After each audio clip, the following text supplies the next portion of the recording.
We are at a critical point of transformation in the way we think and understand ourselves. This change is imminent because, more than ever, we need a broader and deeper understanding of what it really means to be human. We are living in a time where the greatest challenge comes not from external threats, but from our own inner nature. The real crisis we face as a species is not a force that comes from outside, but the inability to recognize and manage our own internal conflicts. Humanity, at its greatest risk, is fighting against itself, and the knowledge we have about our own psyche remains superficial. If we really want to move forward, it is essential to immerse ourselves in the study of psychology, since there lies not only the root of many of the problems that affect us, but also the potential to find deep and lasting solutions. Throughout your life, you've probably felt that at times something inside you seems to be working against you, blocking your path when you try to move forward. It's that inexplicable feeling of self-sabotage that many of us experience, but few of us fully understand. What if I told you that this internal barrier is no coincidence, but a hidden, mysterious part of your personality that acts outside of conscious sight? This dark side is what Carl Jung called the shadow. The shadow is not a mere philosophical concept, but a powerful dimension of our unconscious. Within it are those aspects of ourselves that we have chosen to reject or ignore, either because they are painful to us or because our culture and society have taught us to label them as undesirable. Our repressed desires, our weaknesses, the instincts that shame us or that we are afraid to show. These hidden facets don't just disappear because we choose to ignore them. On the contrary, they manifest themselves in our emotions, decisions, and behaviors in subtle but powerful ways. Often, without realizing it, the shadow shapes our actions and reactions, preventing us from achieving our most desired goals. To understand how this unconscious force influences our lives, we need to explore it directly. If you've ever wondered why, despite having the best of intentions, something inside you seems to be sabotaging your progress, then you're about to discover a crucial part of yourself. My name is Cosmin, and I have spent years studying the secrets of the mind and human behavior. In addition, I have captured much of that knowledge in various ebooks, where I share the most powerful tools I have learned throughout my career to help you explore and transform your inner life. What I'm going to share with you in this video is the result of years of research and practice, both in my personal and professional life. This video is not for everyone, but if you are someone who feels trapped in their own patterns, if you have ever questioned why, despite your best efforts, something seems to hold you back or lead you in the wrong direction, and if you have the courage to look inside yourself to confront what you find, then stay until the end. Because what you will learn here can make all the difference in your life. We're going to explore what is operating in the shadows of your mind and how to integrate it so that you can reach a new level of understanding and personal freedom. Before we delve into a deeper analysis of the shadow and how it influences every aspect of your life, I want to emphasize how crucial your active participation is in this journey of self-discovery. It's not just about observing, but about getting fully involved. So don't forget to give this video a like and share your reflections in the comments. Your perspective is essential so that together we can unravel the secrets of the mind and advance in this exciting quest for self-knowledge. Now, stop for a moment and ask yourself, do you really know the shadow that lives inside you? Carl Jung, in his work Psychology and Religion, warns us of a harsh truth. We are not as virtuous as we like to believe. The more we deny the existence of that dark part of our psyche, the more power and danger we give it. We all carry a shadow around with us, and the less aware we are of it, the bigger and more oppressive it becomes. However, recognizing our limitations and flaws is an invaluable opportunity to grow and improve. By doing so, we establish a constructive dialogue with our psyche, allowing us to evolve and transform. If we repress these negative aspects and leave them out of our awareness, we will never have the opportunity to correct them. And the most alarming thing is that these hidden elements can emerge unexpectedly, causing chaos and confusion at the most vulnerable moments. This is where the true power of the shadow becomes apparent. By remaining hidden in the recesses of our unconscious, these unrecognized parts of our personality not only remain unchanged, but gain power, manifesting themselves in destructive ways in our everyday lives.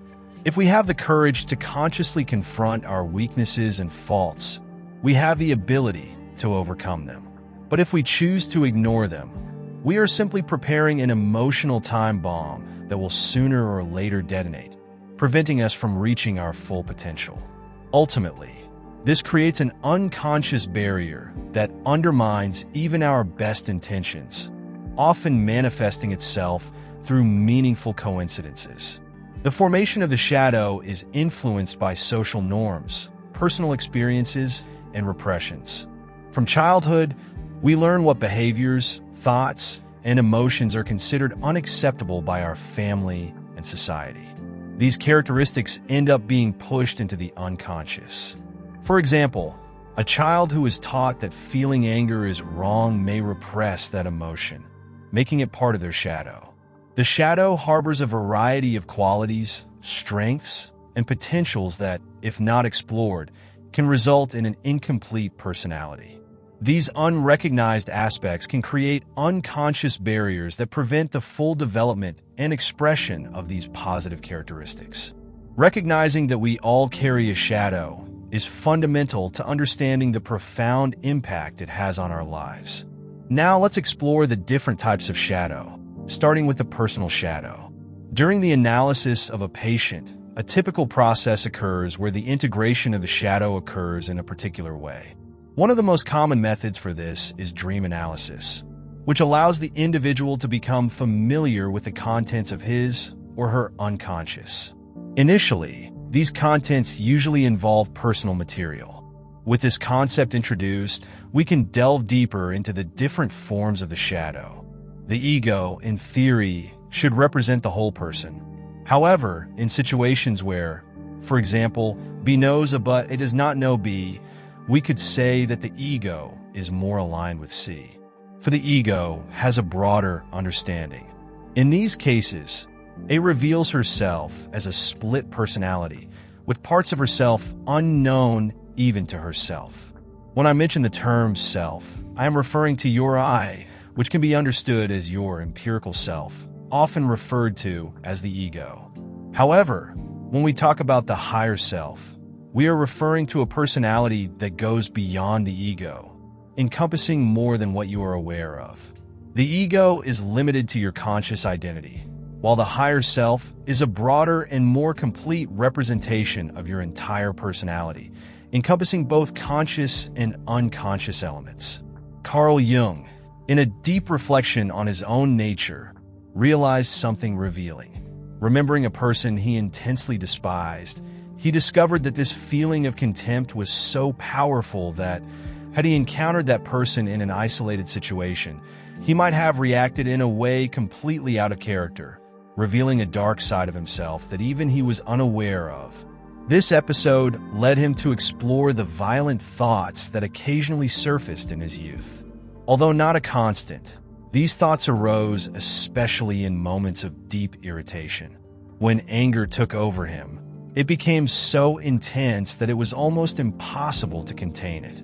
Jung, who described himself as a strong, physical person, raised in a rural environment where life was hard, knew very well what he was capable of in terms of aggression. This strength, which made him aware of his capacity for violent acts, also generated a deep fear in him. He did not fully trust his self-control, and this fear led him to avoid situations that could drive him crazy. One of the most vivid memories he shared was of an incident in which he was attacked by 7 boys. Overcome by rage, he grabbed one of them by the legs and, with a forceful movement, spun him around, knocking down 4 others in the process. After that episode, the aggressors were satisfied and left him alone. This experience, among others, deeply marked his perception of himself and his ability to deal with conflict. Throughout his life, Jung reflected on the aggression and violence he had felt in his youth. While he acknowledged the intensity of his emotions and his remarkable physical strength, he also admitted to a fear of losing control, which led him to avoid situations where that aggression could manifest itself in destructive ways. This brings us to a crucial question. Have you ever stopped to think about who you really are when you interact with others? What drives us to put on masks, to assume different roles or postures depending on our social environment? Is it possible that the image we project to the world is just a facade, a mask that hides who we really are? Or are we simply playing the role that society expects of us? Now that we have introduced the concept of the shadow, it is time to delve into the persona versus true self model, or what we can call the mask we all wear. The persona is an essential term that Carl Jung used to describe how human beings interact and adapt within the framework of society. According to Jung, we all create a mask or facade, consciously or unconsciously, that serves to present ourselves in a certain way to others. He observed this concept especially in those patients who occupied public roles, where the pressure to conform to social expectations was most evident. The persona is not only influenced by these external expectations, but also by the individual's desire to be perceived in a specific way. However, and this is where the key lies, this social mask does not necessarily reflect the real essence of the individual. Many confuse the external image they project with their true self, when in reality, that persona is nothing more than a superficial adaptation to the demands of the environment. The problem is not the existence of this mask, since in many cases, social performance is necessary and natural. The challenge arises when the person identifies completely with that facade, forgetting that there is something much deeper behind it, the true self, hidden and often ignored. As long as one is aware that this social representation is only a part of oneself and not the entirety of one's identity, balance can be maintained. But when the person and the true self become misaligned, internal conflicts begin. Within the psychic model that Jung developed, multiple structures coexist in our minds, interacting in complex ways to shape who we are and how we behave. Among these structures, the persona and the anima or animus stand out, which play fundamental roles in our relationships.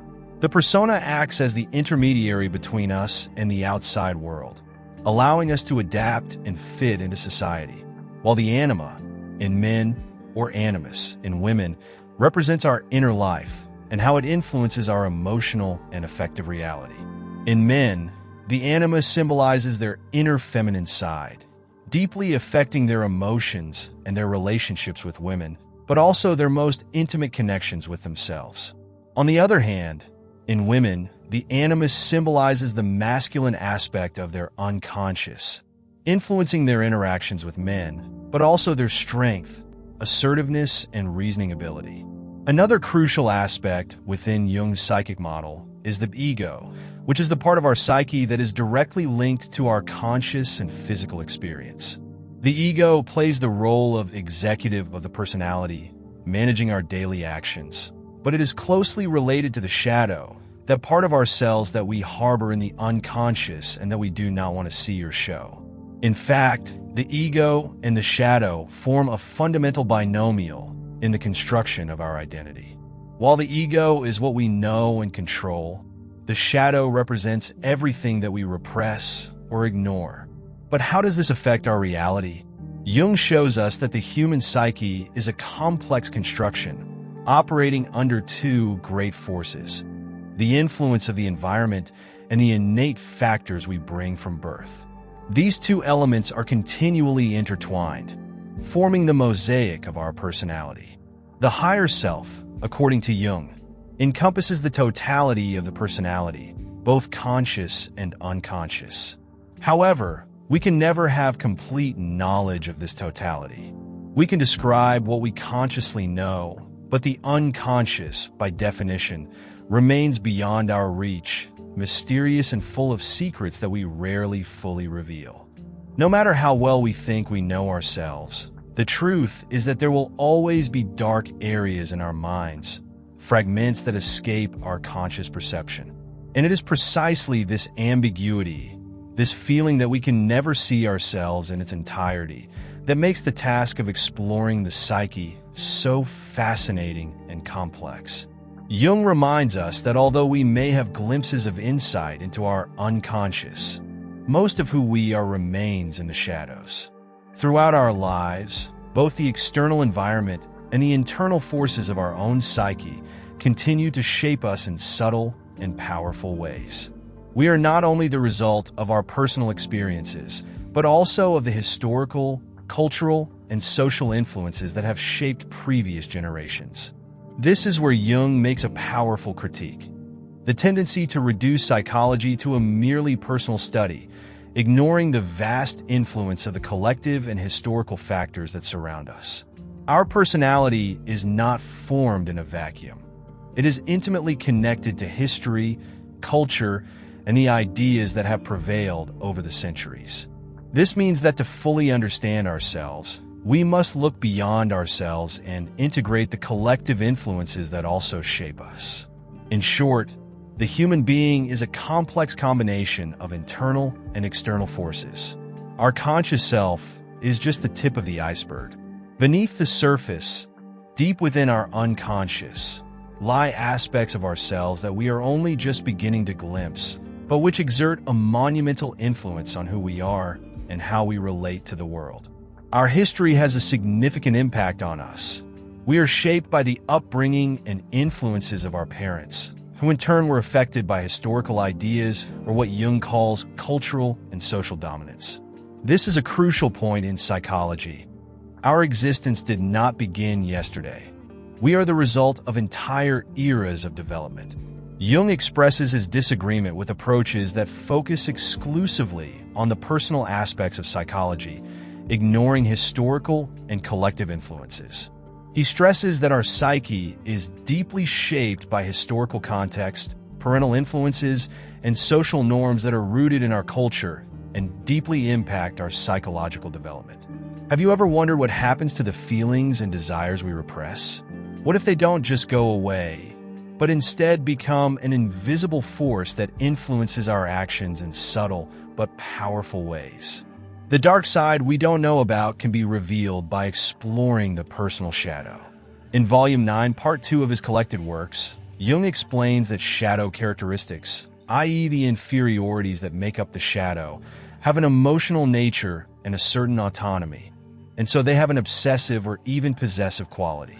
These aspects of personality are often those that we try to repress or deny both to ourselves and to others, because they represent parts of ourselves that we do not want to admit, ignore, or face. Ignoring or failing to confront our shadow can result in serious problems. Think of a time when you experienced an intense and seemingly irrational emotion. Was that emotion really caused by what was happening at that moment? Or was there something deeper behind it? The shadow becomes more evident when we are overcome by emotions such as anxiety or anger. For example, under the influence of alcohol, someone may make a hostile comment in the middle of a previously friendly conversation. When we refuse to accept aspects of ourselves that we despise, we tend to project them onto others. There are people who deny the existence of their shadow so much that the ego does not even perceive the behaviors resulting from it, making any control impossible. In these cases, the shadow acts autonomously, manifesting itself in forms of irritability, cruelty, and inexplicable mood swings. Psychic events are realities that occur in our inner world. By observing the flow of images and thoughts within you, you are exploring an aspect of that inner world. If we consider these phenomena as an integral part of all living beings, we understand that the matter of which we are made has an additional dimension, the inner world. Now, let's examine the positive aspects of understanding our shadow. Based on the book Jung Speaks, Encounters, when you look at the outside world, you see people, houses, the sky, tangible objects. However, when you turn inward, what you find are moving images, a world of fantasies. Although often dismissed, These fantasies are concrete facts. Think about it. A fantasy can be so powerful that it can influence a person's life or even lead to the building of a bridge. Those houses and everything else you see around you started out as fantasies. Fantasy, although intangible, has its own reality and should not be underestimated. Even though it is not a physical object, it is still a concrete fact. Carl Jung described a striking experience that illustrates the existence of an impersonal part of our psyche. He recounted the case of a patient in a hospital, a quiet and completely dissociated man diagnosed with schizophrenia. This patient had been admitted to the clinic for over 20 years, when he was still young, confused, and poorly educated. One day, during a visit to the ward where the patient was staying, Jung noticed that he seemed visibly agitated. The man caught his attention, grabbed the lapel of Jung's coat, and led him to the window. With great enthusiasm, he said to Jung, "Now look at the sun and see how it moves. Move your head like this, and you will see the tails of the sun.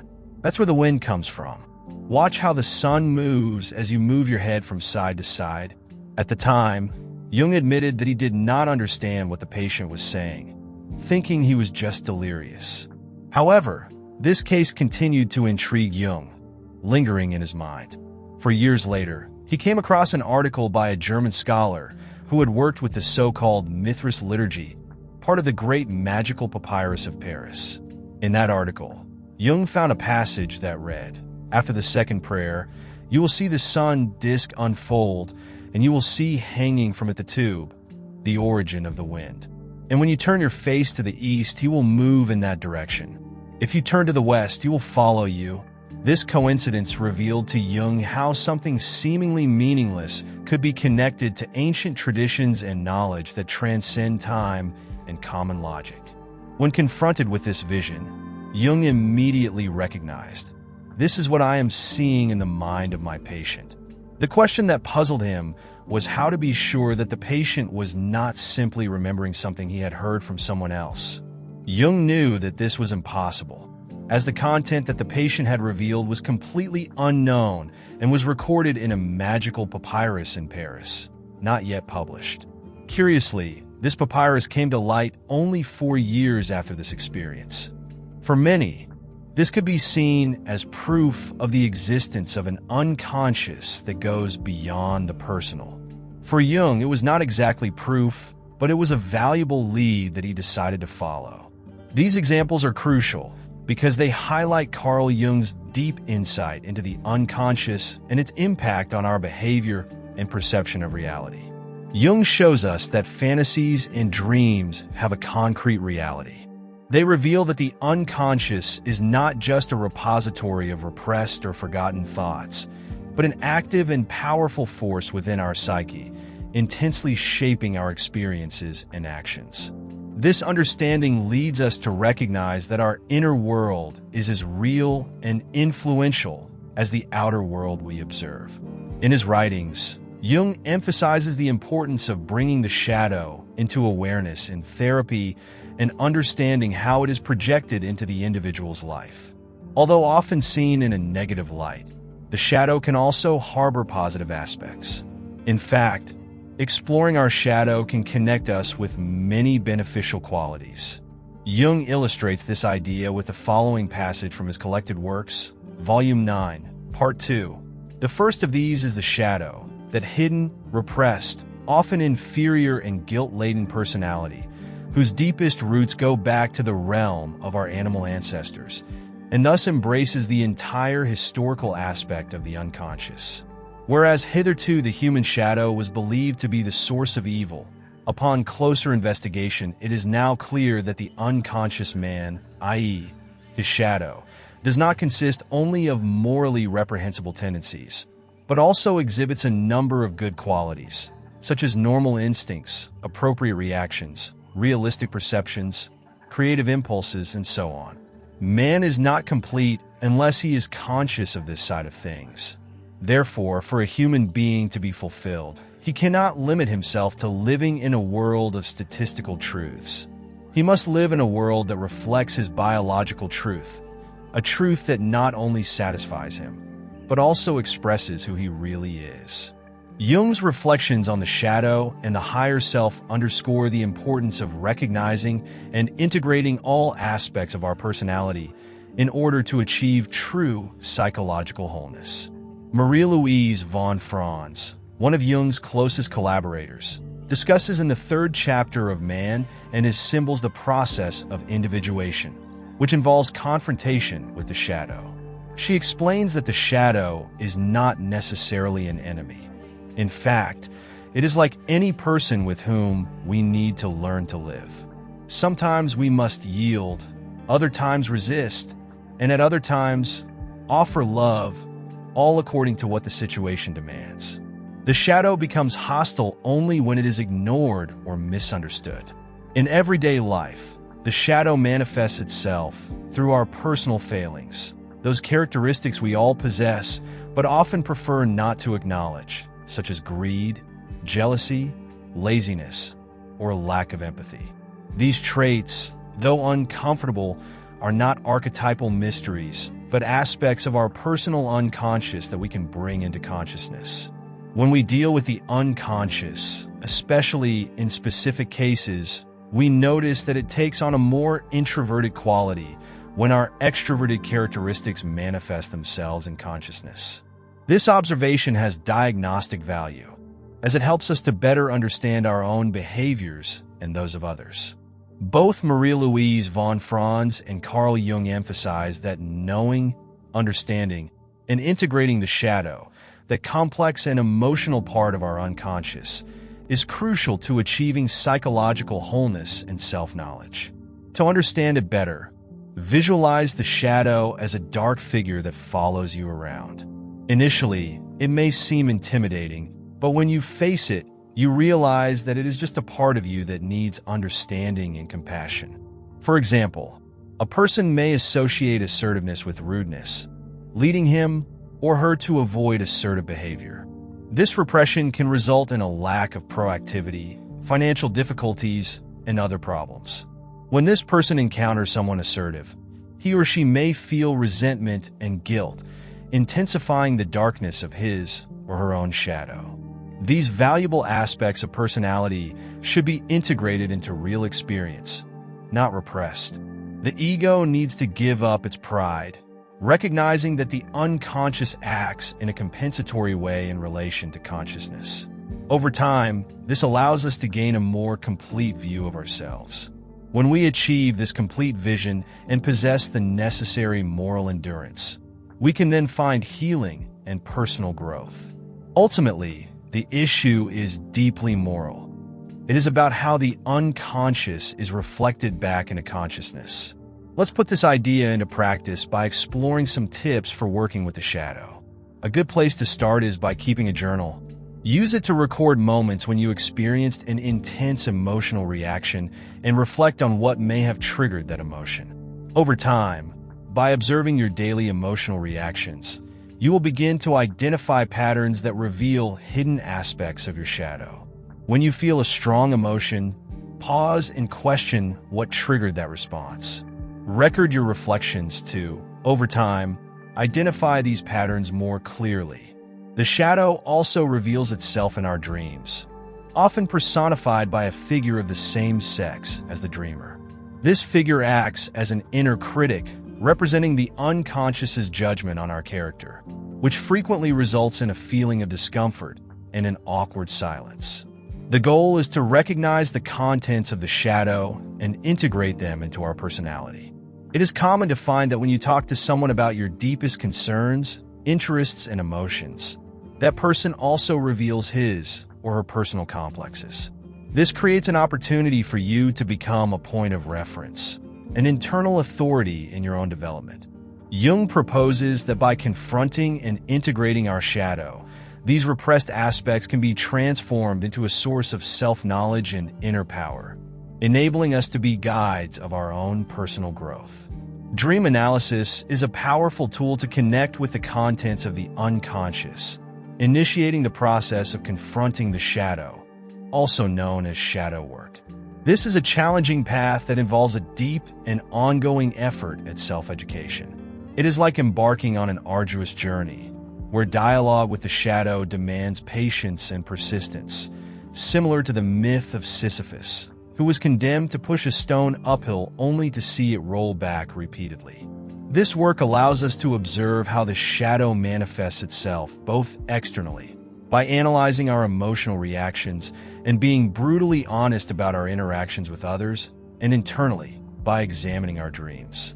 With a clearer understanding of our identity, it is time to observe the shadow in action, investigating how this hidden part influences our daily behaviors and decisions. Understanding our shadow is critical, but contrary to what many think, it doesn't have to be a terrifying task. In fact, it can be a deeply revealing and fascinating experience.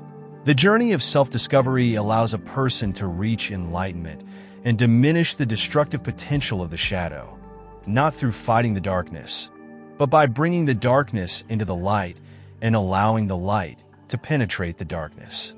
Carl Jung, in his collected works, Volume 12, Psychology and Alchemy, states that there is no light without shadow, just as there is no psychic wholeness without imperfection.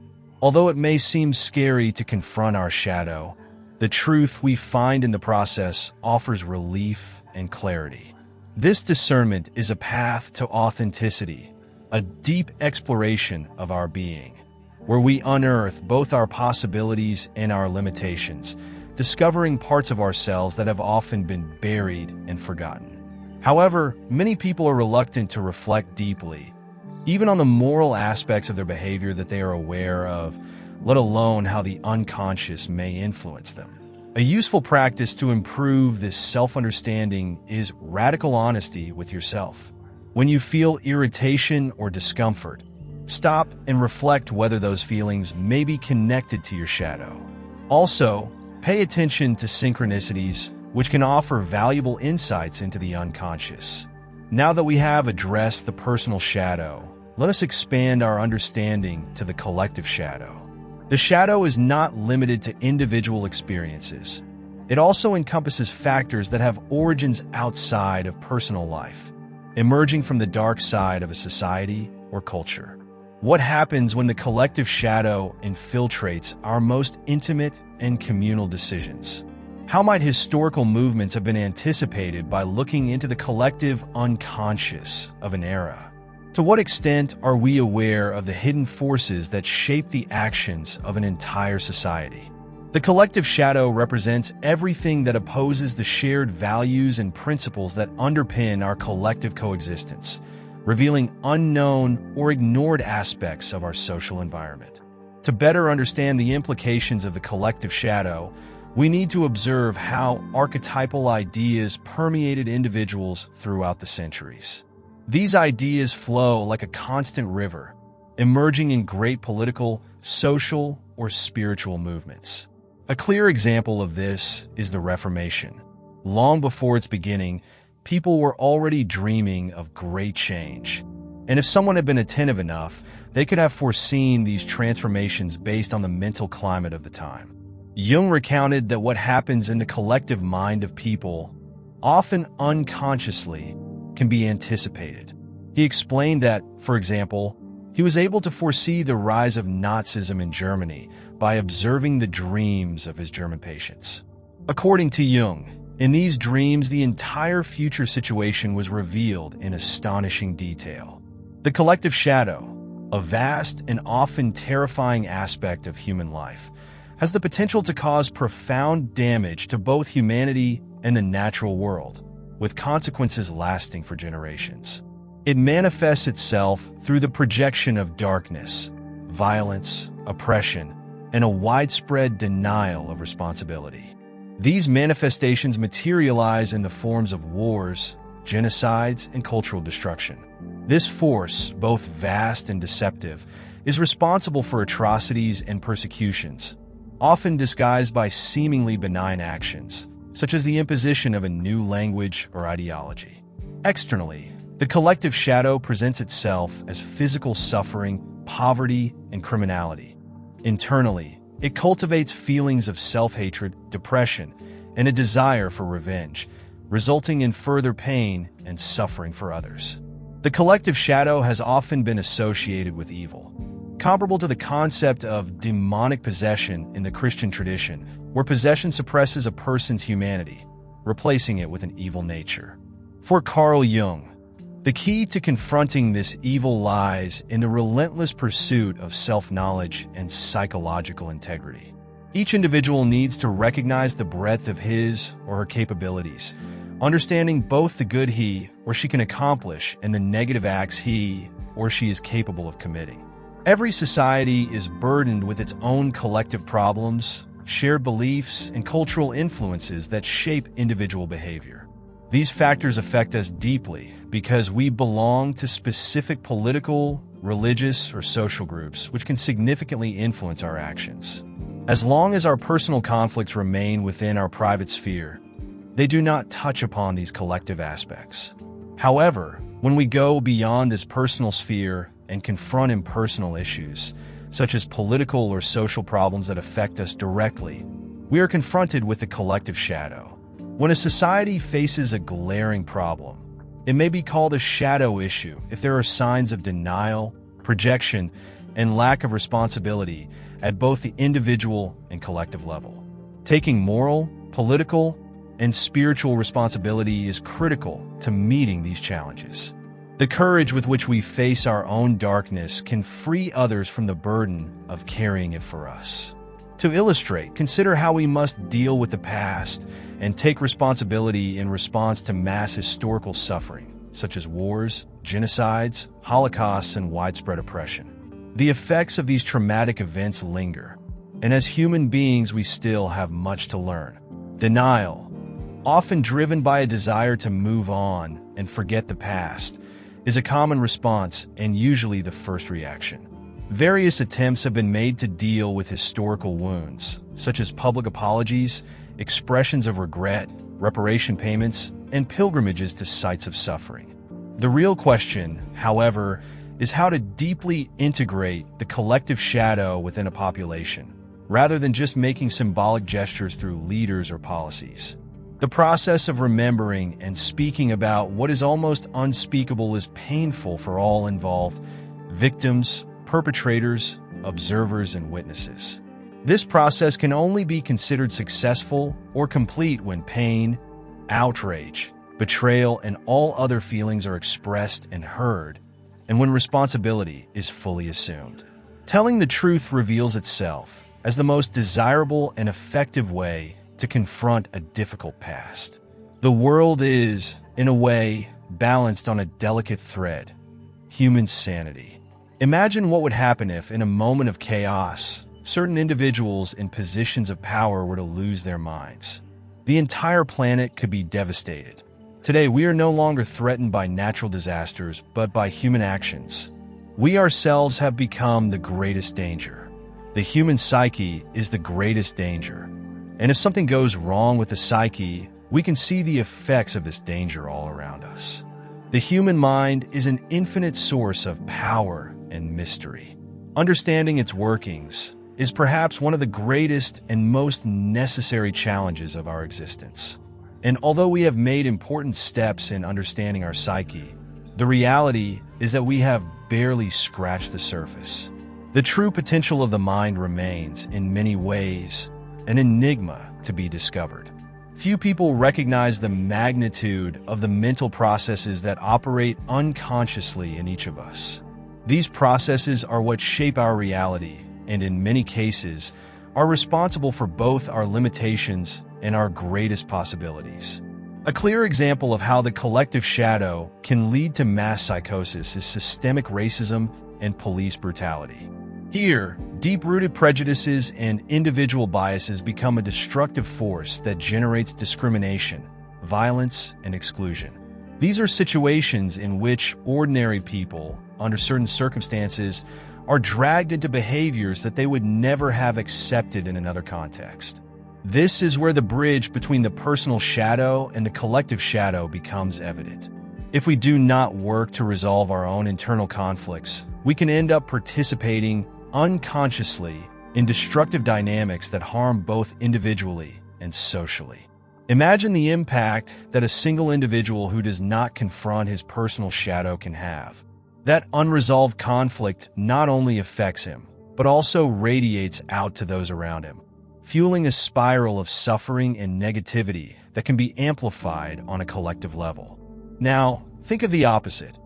If a single person has the courage to confront and work with his shadow, the positive effect can expand and benefit an entire community. This is the importance of internal confrontation, the value of looking inward and resolving what we fear most.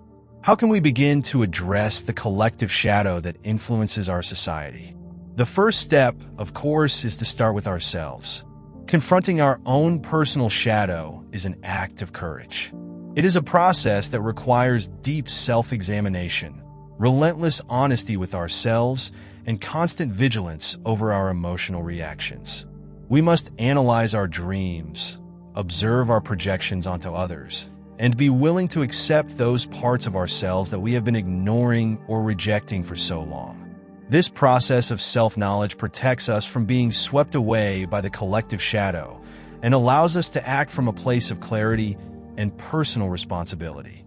When we recognize our unconscious projections, we discover qualities within ourselves that were previously buried. These traits, once integrated, not only transform our lives, but also positively influence those around us. By healing and working through our own shadow, we enrich our environment and become agents of change for the greater good.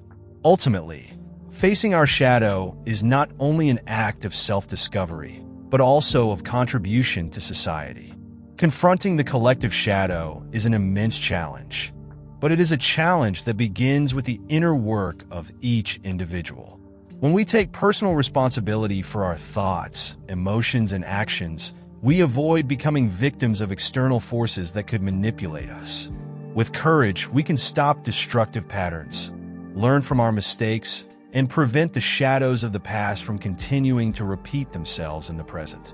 Remember that the process of facing the shadow is ongoing, a journey that has no end, but each step on this path brings us closer to a more authentic and fulfilled version of ourselves. Only when we bring the darkness into the light can we discover the true power that dwells within us.